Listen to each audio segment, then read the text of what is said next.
Hello வணக்கம். நம்ம எஸ்கேனோடைய SK25 and SK26 இந்த ரெண்டு படத்தோடைய அப்டேட் தான் பார்க்க போகிறோம். இதில் ஃபஸ்ட்டு பார்க்க போகிறது SK25. இந்த படத்தோடைய ஷூட்டிங் அப்படின்ட்டு ஒரு பக்கம் விறுவிறுப்பாக நடந்துகிட்டு இருக்குது.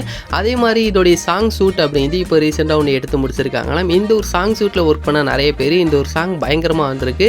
இப்போ எப்படி நம்ம எஸ்கேனா அணி காம்போ செம்ம ஹிட் ஆகுதோ அதே மாதிரி ஜிவி பிரகாஷ் நம்ம எஸ்கேனா காம்போ நெக்ஸ்ட் இருக்குங்கிற அளவுக்கு இந்த ஒரு சாங் அப்படிங்கிறது செம்மையாக இருக்குப்பா அப்படி மாதிரி சொல்கிறாங்க. அது மட்டும் இல்லாமல் இந்த ஒரு சாங் ரிலீஸ் ஆனவொன்னே ஹிட் ஆகுற அளவுக்கு இந்த ஒரு சாங் பயங்கரமாக வந்திருக்குங்கிற மாதிரி சொல்கிறாங்க.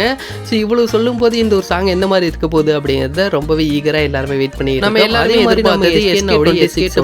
வெங்கடூர் படத்தை யார் இருக்கு மாதிரி குட் நைட் படத்தோடைய டேரக்டர் தான் இந்த ஒரு படத்தை இயக்க போறாரு அப்படி மாதிரி சொல்லியிருக்காங்க. அதே மாதிரி நம்ம எஸ்கேனாவுக்கு இப்போ ஃபர்ஸ்ட் ஆஃப் ஸ்டோரி அப்படிங்கிறது அந்த டேரக்டர் சொல்லி முடிச்சிருக்காரு.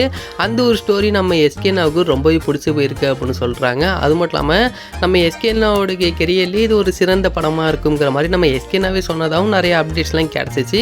ஸோ இந்த மாதிரி அந்த படமும் ஒரு டிஃப்ரெண்ட்டாக இருக்கும். அதாவது இப்போ குட் நைட் படம் எந்த மாதிரி ஒரு ஃபீல் குட் மூவி இருந்துச்சோ அதுக்கு அப்படியே வேறு மாதிரி இந்த ஒரு படம் இருக்குங்கிற மாதிரி சொல்கிறாங்க. ஸோ கண்டிப்பாக இந்த படத்தோடைய டேரக்டர் விநாயக் சந்திரசேகரன் அவர் எந்த மாதிரியான ஸ்கிரிப்டை எடுத்திருக்காரு, எந்த மாதிரி நம்மளுக்கு ப்ரெசென்ட் பண்ண போகிறாரு, இதோடைய அஃபீஷியல் அனௌன்ஸ்மெண்ட் என்ன, மற்ற அப்டேட் எல்லாமே கூடிய நம்ம வெயிட் பண்ணி பார்த்து தெரிஞ்சுக்கலாம். அதே மாதிரி வெங்கட் பிரபு மூவி அப்படின்ட்டு SK27 வர்றதுக்கு வாய்ப்புகள் இருக்குங்கிற மாதிரியும் சொல்கிறாங்க. அண்ட் இந்த ஒரு வீடியோ உங்களுக்கு பிடிச்சிருந்துச்சு அப்படின்னா ஷேர் பண்ணுங்கள், லைக் பண்ணுங்கள், மந்த்ராமிலோட சேனலை சப்ஸ்கிரைப் பண்ணிங்க. அப்போ தான் நாங்கள் போடக்கூடிய வீடியோஸ் அனைத்துமே உங்களுக்கு உடனுக்குடன் வந்துக்கிட்டே இருக்கும்.